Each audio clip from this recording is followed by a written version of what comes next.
Good morning. Story time, part 2 of the events and the day of the death involving Michael David Williams and how those events affected my life. I'm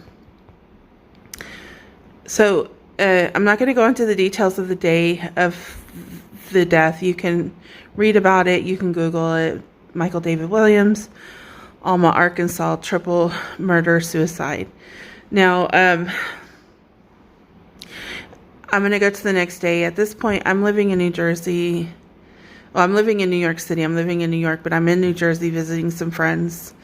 And the next day, I have a feeling in my stomach. Like that night, I felt icky the day of his death, but the next day I felt really bad. So I called my dad, and my dad said, "You need to call the sheriff's office. There's something wrong with Michael." So I said, okay. So I called Crawford County Sheriff's Office in Arkansas, and they told me that he was dead. They didn't give me any information or details of how he died. They just told me that he had been killed and he had been shot.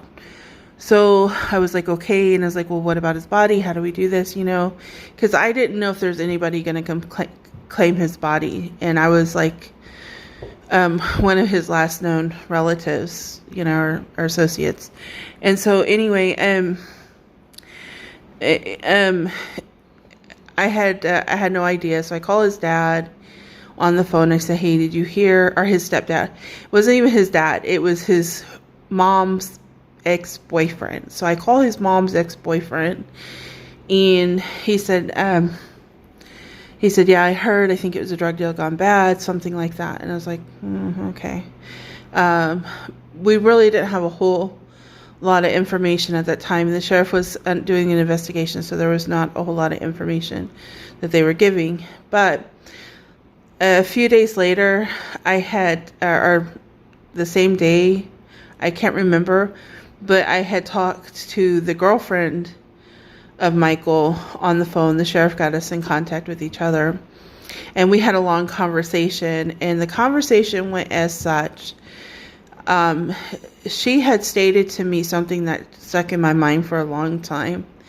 She said, well, my dad had planned to take him somewhere and was probably going to kill him then. Like, she had known that Michael was destined to be killed. She also made several statements in the past to me that if Michael had ever done anything to her, her father would definitely kill him, and that her father was racist and not happy that she was with a guy who was of color. So hold for part 3.